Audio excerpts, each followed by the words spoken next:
जी हाँ, आ गई इस करकराती, चिलचिलाती, पिलपिलाती, तप तपाती गर्मी में आपकी आत्मा जुड़ाने, लाल रस पिलाने, आपके दिलों को ठंडक पहुंचाने, आपकी अपनी दबंग तरबूज वाली।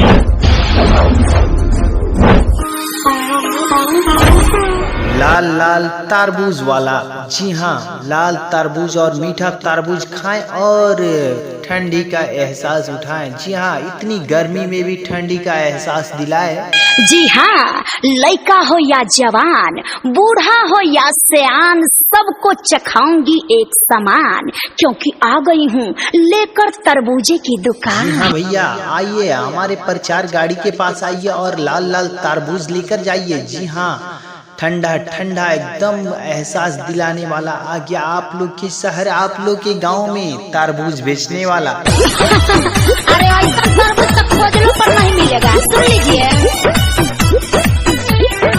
चाकू से काट के देखो पूरा बलाल है, भरल विटामिन बाटे हमें कमाल है। तरबूज खरीदे ऐसा जो बेकार न जाए पैसा। जी हाँ, आइए और हमारे प्रचार गाड़ी के पास और लाल लाल तरबूज का मजा उठाएं। जी हाँ, आइए हमारे प्रचार गाड़ी के पास आइए। यहाँ पे आप सबको दिया जा रहा है, गेहूं से भी दिया जा रहा है और पैसे से भी दिया जा रहा है तरबूज। मार्केट बाजार से सस्ता और पैसे गेहूं से भी मिलता है।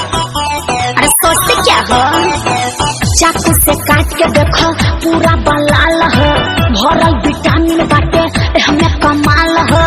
ठेला पकड़ी ले हम बेअपार, हम बेअपार। अरे बाबू, कौन जी के प्रचार हो? तानी बताओ हमरो के।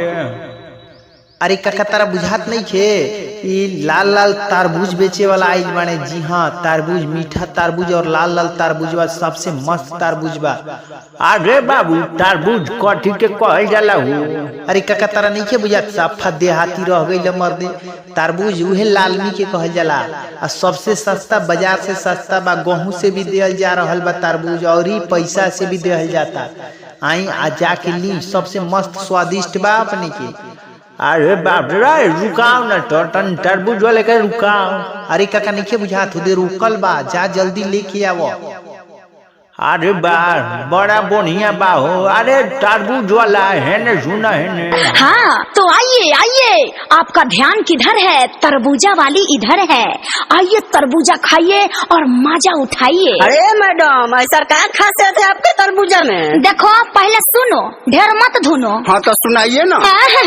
तो क्या देखो, लाल बाटे पूरा रसदार, खेल लो ये बाबू तरबूजा हमार। अरे काका, हैल खा के देखो, पहले एंगा चीख के देखो कितना बेजोड़ लागता, ओकरा बाद में अपनहु लो, अपना बूढ़ियो ला लो। अरे बाबू, बिल्कुल सही कल हमर दे। अरे अपनहु से बनाई, गेहूं से देहल जाता और अपने के पैसों से देहल जाता तरबूज। आई और ली।